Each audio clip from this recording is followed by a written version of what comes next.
Baik, di sini saya akan menjelaskan. Baik, sebelumnya, perkenalkan nama saya Setia Ruwana dengan NIM 2103516264899. Di sini saya akan menjelaskan tentang lensa tipis, diagram lensa tipis, pengertian diagram sinar, persamaan, dan penerapan dalam kehidupan sehari-hari. Baik, di sini materi yang pertama adalah pengertian lensa tipis, yang kedua diagram sinar dan pada jenis-jenis lensa tipis, persamaan pada lensa tipis, contoh soal dan pembahasan lensa tipis, penerapan lensa tipis dalam kehidupan sehari-hari, dan kombinasi lensa tipis. Baik, yang pertama, pengertian lensa tipis.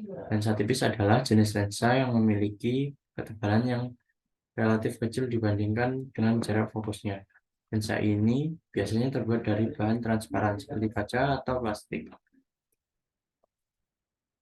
dan digunakan untuk mengubah jalur sinar cahaya yang melewatinya. Lensa tipis memiliki bentuk yang cembung di satu sisi dan cekung di sisi lainnya. Bagian cembung biasanya disebut sebagai permukaan depan, sedangkan bagian cekung disebut sebagai permukaan belakang. Bentuk lensa ini memungkinkan untuk mengumpulkan atau menyebarkan sinar cahaya yang melewatinya, tergantung pada bentuk dan jenis lensa yang digunakan. Prinsip dasar lensa tipis adalah pemfokusan sinar cahaya. Jika sinar cahaya datang secara sejajar dan mengenai permukaan cembung lensa, sinar cahaya akan dibiaskan dan bertemu pada titik fokus setelah melewati lensa. Titik ini disebut sebagai fokus jarak fokus lensa atau jarak fokus atau fokus primer.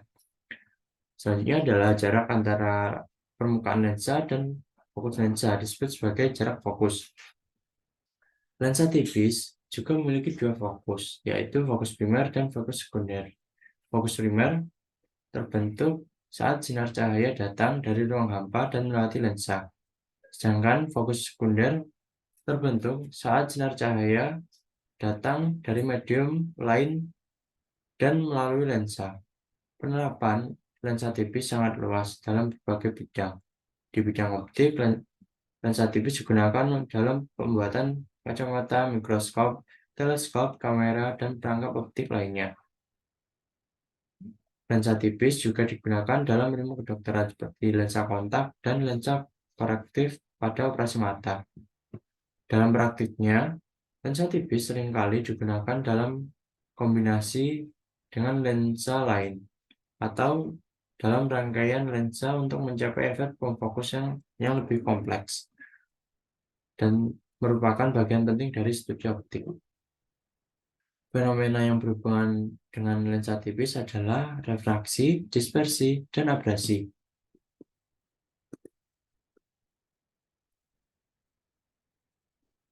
Refraksi terjadi karena adanya perbedaan indeks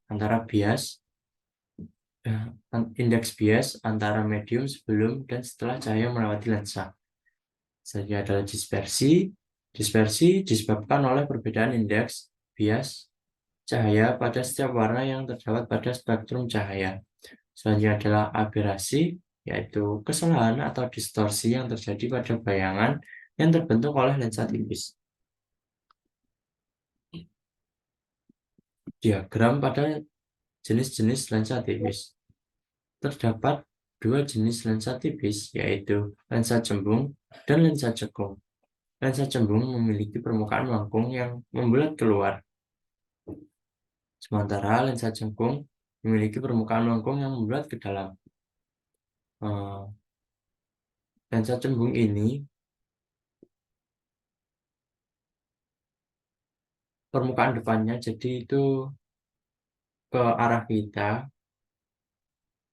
sedangkan permukaan belakangnya itu membelakangi kita.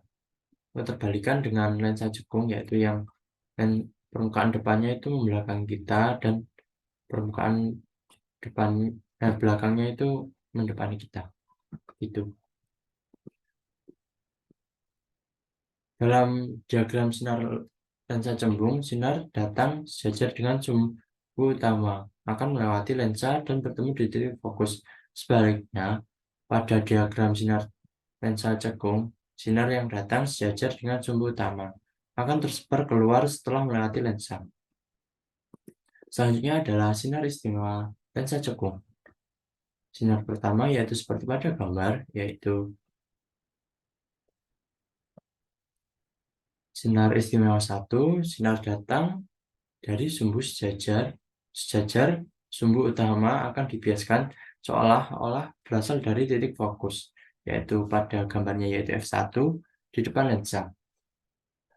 Ini berarti sinar cahaya yang datang sejajar dengan sumbu utama lensa cembung akan dibiaskan ke arah yang berlawanan dan terlihat seolah-olah berasal dari titik fokusnya, yaitu F1 di depan lensa. Sinar ini merupakan sinar yang melewati lensa dari arah hampa, yaitu ruang hampa yang dari asalnya, dan terfokus pada titik fokus primer, yaitu F1. Dan nanti kan begitu seperti yang digambar. Sinar istimewa kedua yaitu sinar datang yang seolah-olah menuju titik fokus F2 di belakang lensa akan dibiaskan sejajar dengan sumbu utama. Ini berarti sinar cahaya yang datang menuju titik fokus di belakang lensa dibiaskan oleh permukaan lensa cembung sehingga menjadi sinar yang keluar secara sejajar dengan sumbu utama lensa. Sinar ini merupakan sinar yang datang dari arah fokus sekunder yaitu F2. Seperti pada gambar, yaitu seperti itu, dan dibiaskan agar keluar secara sejajar dengan sumbu utama. Jadi, ini masuknya dari F2 sini, nanti masuk terkena lensa tipis yang akan menjadi lurus gitu. Kalau yang sinar istimewa pertama itu awalnya sejajar. Nah, itu selanjutnya dibiaskan sejajar dengan F1. Jadi dari F1 ditarik garis lurus dengan titik pertemuan ini, jadilah begitu. Sinar istimewanya ke atas sedikit. Serong. Nah, sinar istimewa ketiga yaitu sinar yang datang melewati pusat optik lensa atau O akan tidak dibiaskan melainkan diteruskan. Sinar yang melewati pusat optik lensa tidak akan mengalami pembiasan. Hal ini berarti sinar yang melewati pusat lensa akan terus melalui lensa tanpa mengalami perubahan arah. Ini karena pada pusat optik, permukaan lensa cembung akan cekung, tidak seperti efek pembiasan pada sinar cahaya. Nah, seperti pada gambar ini, yaitu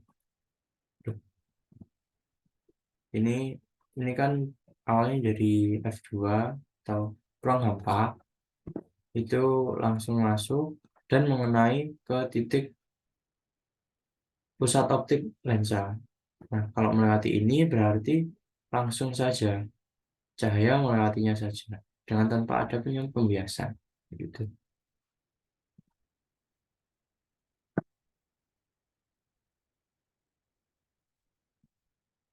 Selanjutnya adalah diagram sinar lensa cekung,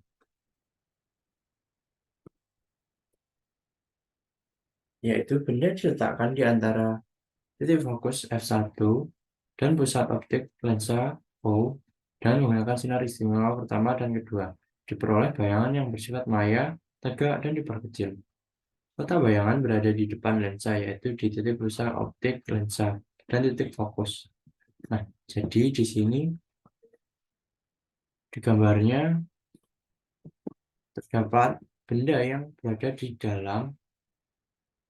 Nah, di antara F1-nya ini titik fokus dengan pusat optik, yaitu O-nya di sini.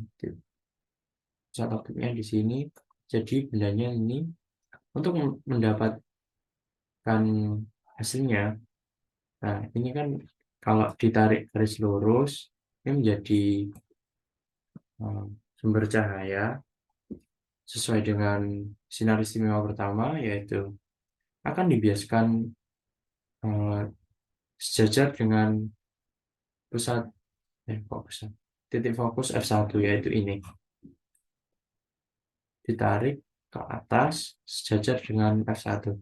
Jadi ini gambarnya sudah benar dan sesuai dengan sifat sinar cahaya yang ketiga, yaitu ditarik garis lurus dari benda ke pusat optik yang tidak mengalami perubahan arah cahaya.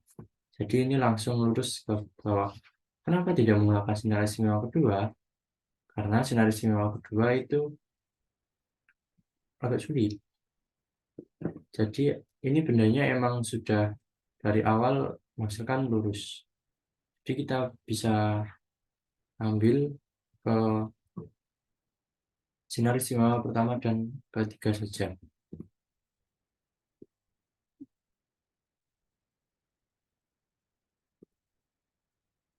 Nah, ini begini. Kan dari atas langsung. Kalau sinar kedua kan dari atas, bawah, dan masukkan lurus. Ditarik menuju F2. F2-nya di sini. Ini sangat jauh untuk menarik F2, jadi lebih baik tidak perlu. Ini bayangannya juga. Bayangan ini terbentuk dari pertemuan antara ini sinar istimewa ketiga dan sinar istimewa pertama. Itu ini sinar istimewa ketiga bertemu dengan sinar istimewa pertama. Di tengah-tengahnya akan masukkan bayangannya.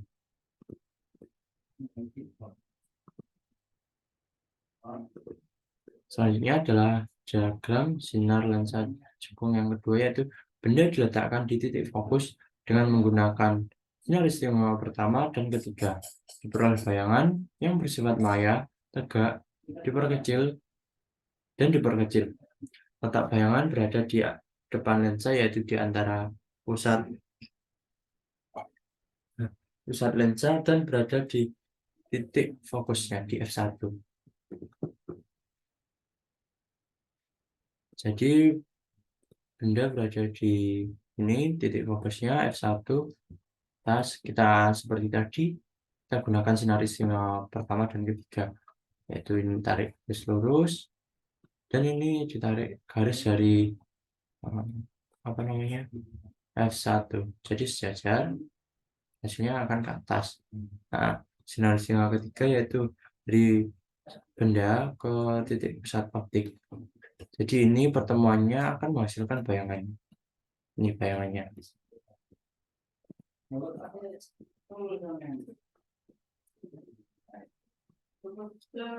Selanjutnya adalah benda diletakkan di antara titik fokus F1 dan pusat kelengkuan 2 F1 dengan menggunakan sinar istimewa pertama dan ketiga. Diperoleh bayangan yang bersifat maya, tegak, dan diperkecil.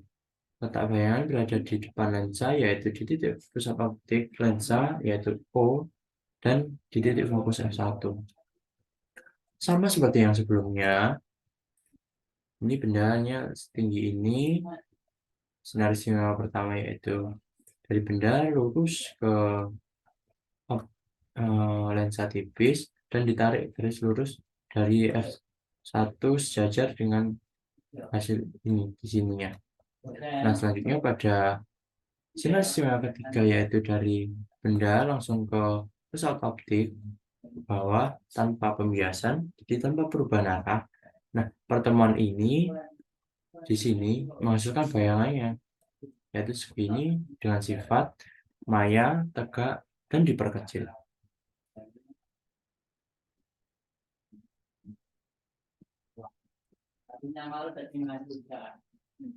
Selanjutnya yaitu benda diletakkan di pusat kelengkungan di F2 F1 dengan menggunakan sinar istimewa pertama dan ketiga. Diperoleh bayangan yang bersifat maya, tegak, dan diperkecil. Letak bayangan berada di depan lensa, yaitu di titik pusat optik lensa, yaitu O, dan titik fokus F1. Ini sesuai dengan yang sebelum-sebelumnya juga. Ini bendanya segini, tarik garis lurus, ke lensa tipis, kita juga dari f1 ke lensa tipisnya sesuai dengan tingginya benda. Nah, ini menghasilkan bayangannya. Nah, ini sinar istimewa ketiga, yaitu dari benda ke bawah ke pusat optik, dihasilkan dari pertemuan dua sinar istimewa ini dihasilkan bayangan. Bayangannya bersifat maya, tegak, dan diperkecil. Sudah sesuai ya.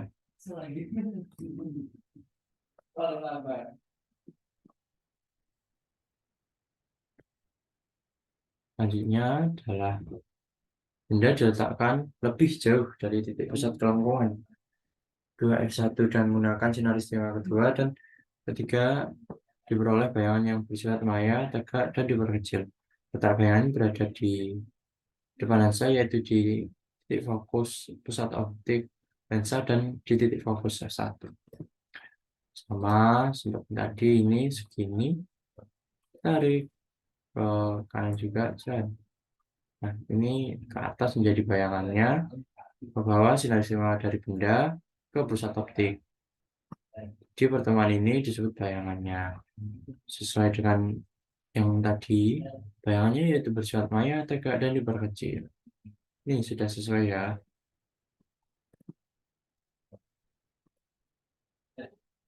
Selanjutnya adalah diagram sinar lensa cembung. Sinar istimewa pertama yaitu sinar datang sejajar dengan sumber utama akan dibiaskan melalui titik fokus f1 di belakang lensa. Ini berarti sinar cahaya yang datang sejajar dengan sumber utama lensa cembung akan dibiaskan oleh permukaan lensa dan bertemu di titik fokus f1 yang berada di belakang lensa. Nah, ini sinarnya datang sejajar dengan sumber utama. Nah, pembiasan ini menuju ke pusat di titik fokus pertama. Tuh, langsung ke titik fokusnya ya. Dan sinar istimewa kedua yaitu sinar datang menuju titik fokus di depan lensa f2 akan dibiaskan sejajar sumbu utama. Ini berarti sinar cahaya yang datang menuju titik fokus f2 di depan lensa cembung akan dibiaskan oleh permukaan lensa sehingga keluar secara sejajar dengan sumbu utama. Nah, jadi itu ini sinarnya datang dari f2-nya. F2-nya ini dari f2 ke bawah. Nah, kalau dari f2 kebalikannya dari sinar istimewa pertama. Kalau sinar istimewa pertama kan ini sejajar lalu membias ke bawah. Kalau ini kebalikannya, ini membias dulu baru sejajar. Itu kan bayangan yang sejajar. Sinar istimewa ketiga yaitu sinar yang datang melewati pusat optik tidak akan dibiaskan melainkan diteruskan. Jadi seperti pada cekung, sinar yang menuju titik pusat optik itu tidak dibiaskan sama sekali. Tuh.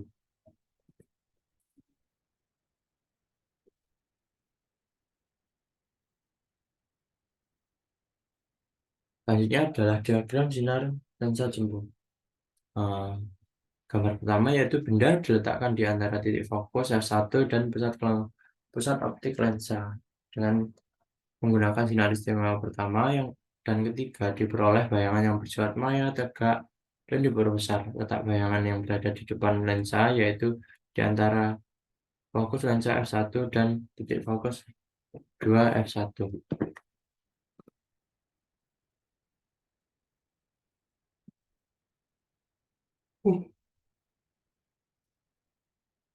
Ini bendanya berada di antara f1 dan titik pusat optik.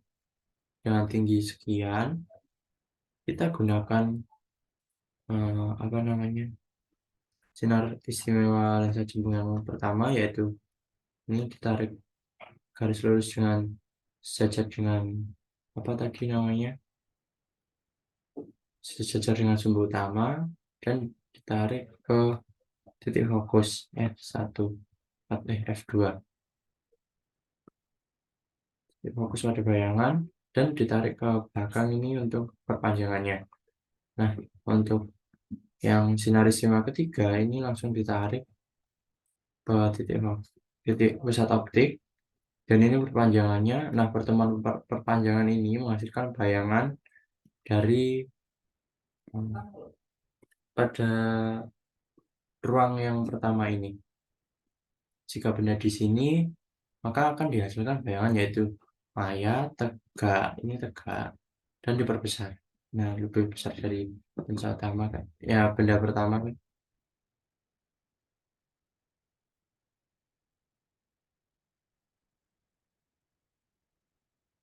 Selanjutnya adalah benda diletakkan tepat di titik fokus depan lensa, yaitu f1, dan menggunakan sinar sinyal pertama dan ketiga.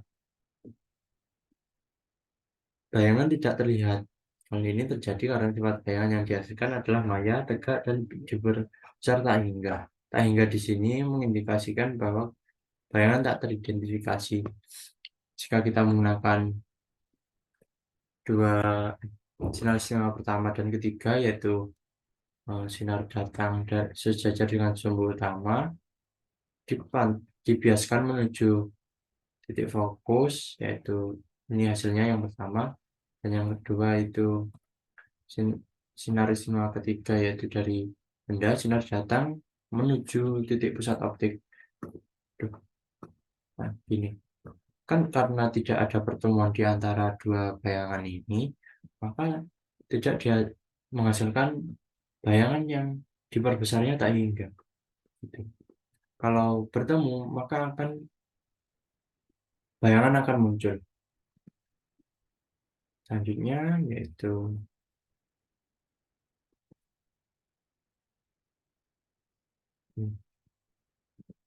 benda diletakkan di antara titik fokus F1 dan pusat kelengkungan bidang, yaitu di 2F1.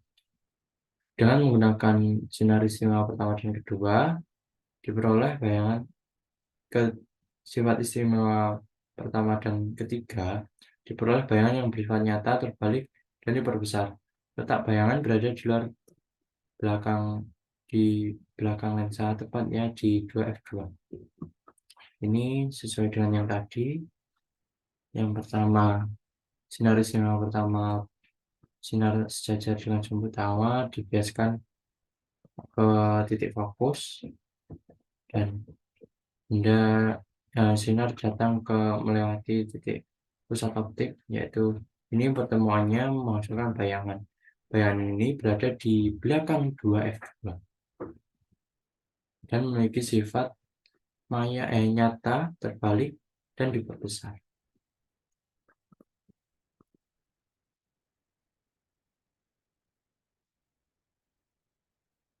Selanjutnya yaitu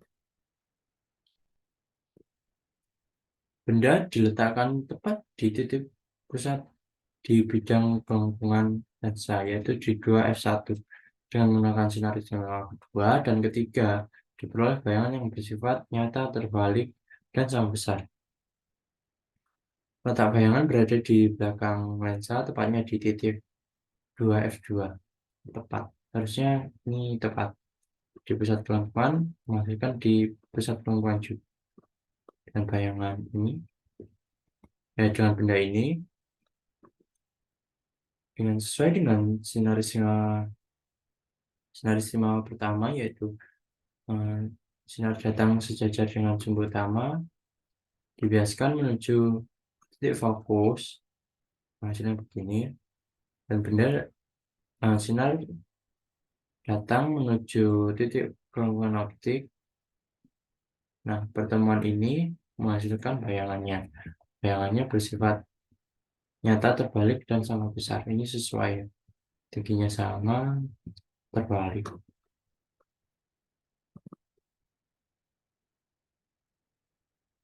Selanjutnya adalah benda berada di luar titik pusat bidang kelengkungan lensa, yaitu di belakang 2F1. Dengan menggunakan sinarisme pertama, kedua, dan ketiga, diperoleh bayangan yaitu sebagai berikut. Nah, bersifat nyata, terbalik,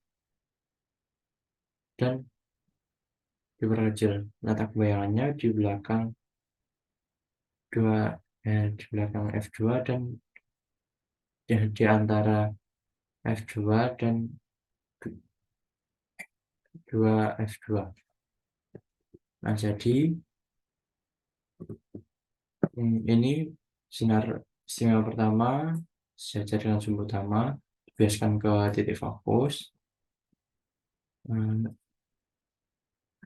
Sinyal kedua yaitu yang ke bawah ini langsung ke bawah menuju F1,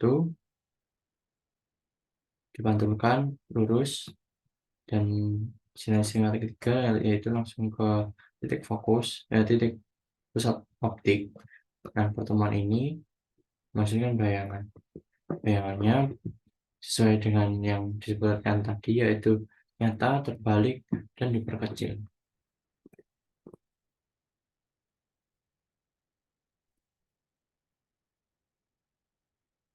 Prinsipnya yaitu persamaan pada lensa tipis. Dalam persamaan pada lensa tipis digunakan yaitu untuk menghitung jarak fokus, jarak objek, dan jarak gambar. Persamaan tersebut adalah sebagai berikut, yaitu 1/f sama dengan 1/do plus 1/di, di mana f adalah jarak fokus, do adalah jarak objek, dan di adalah jarak gambar. Persamaan tersebut juga dapat digunakan untuk menghitung besarnya pembesaran gambar. Pembesaran gambar didefinisikan sebagai rasio utama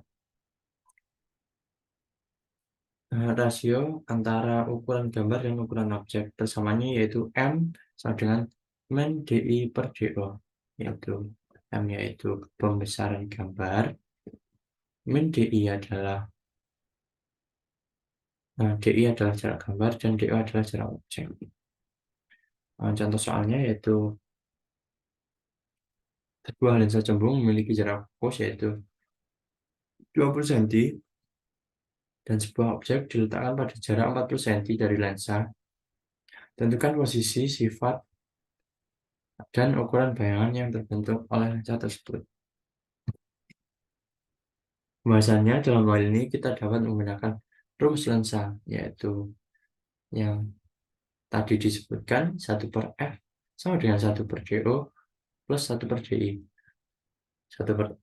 F-nya sendiri adalah titik fokus, jarak fokus, do yaitu jarak benda, D adalah jarak objek, dan D adalah jarak gambar atau jarak bayangan. Nah, di sini karena kita sudah menggunakan itu, nah kan di sini yang belum diketahui DI-nya. Jadi yang ditanyakan DI-nya. DI-nya adalah jarak bayangan. Menggunakan rumus lensa tipis dan substitusi nilai yang diberikan, kita dapat mencarinya, yaitu masukannya jadi 1/20 sama dengan 1/40 plus 1/di. Setelah menghitung, didapatkan 13,33 cm. Nah, hitungannya ini seperti ini ya. 1 per maaf saja, 1/20 sama dengan 1/40 plus 1/di per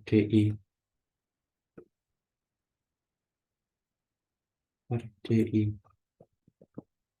Nah, nanti dibolak-balik bisa kok. Nah, kalian coba sendiri ya. Hasilnya pokoknya ini. Selanjutnya kita dapat menggunakan terus pembesaran lensa, yaitu M sama dengan min DI per DO, yaitu ini dimasukkan juga yang tadi M-nya yaitu min 0,3333. Dalam ini mewakili pembesaran negatif, menunjukkan bahwa bayangan yang terbentuk adalah bayangan terbalik. Jadi kesimpulannya,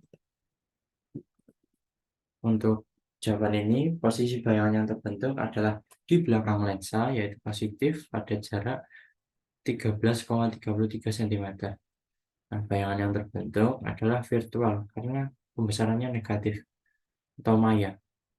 Bayangan yang terbentuk memiliki ukuran yang lebih kecil dari pembesaran objek 0,333 kali ukuran objek.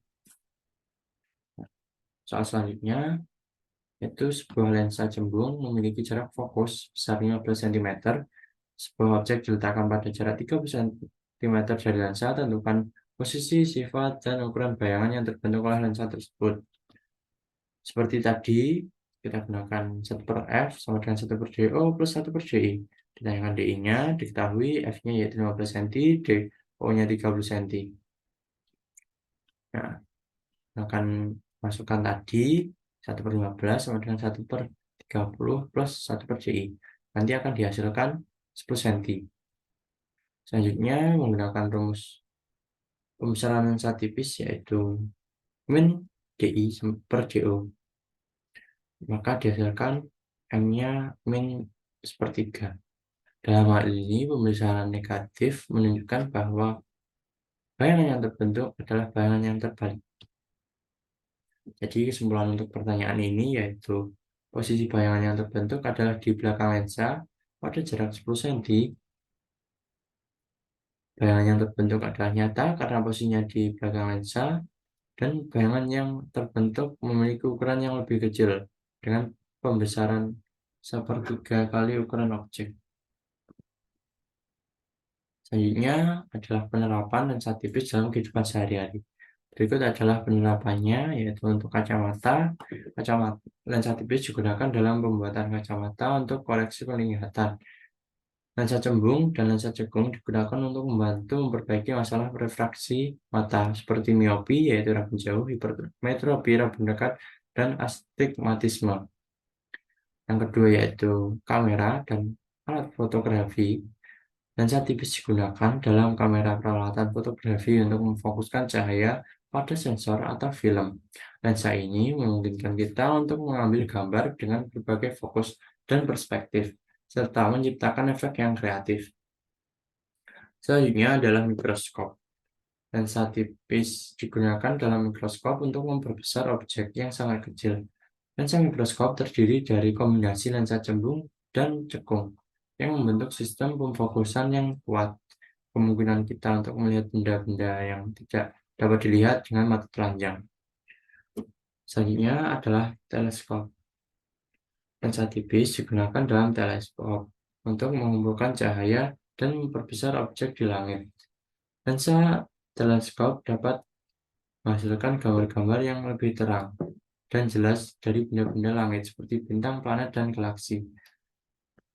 Lensa kontak lensa tipis digunakan dalam pembuatan lensa kontak untuk mengoreksi penglihatan. Lensa kontak ditempatkan langsung pada mata untuk menggantikan fungsi kacamata yang akan memberikan kenyamanan dan mobilitas yang lebih tinggi dalam kehidupan sehari-hari.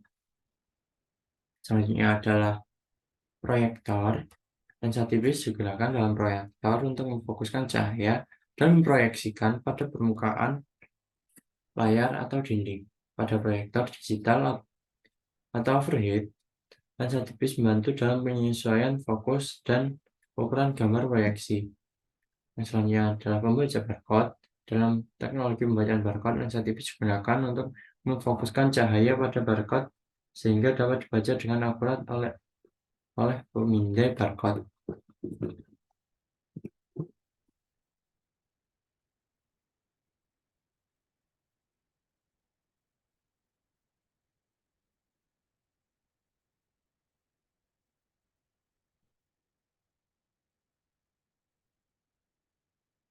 Selanjutnya adalah kesimpulan.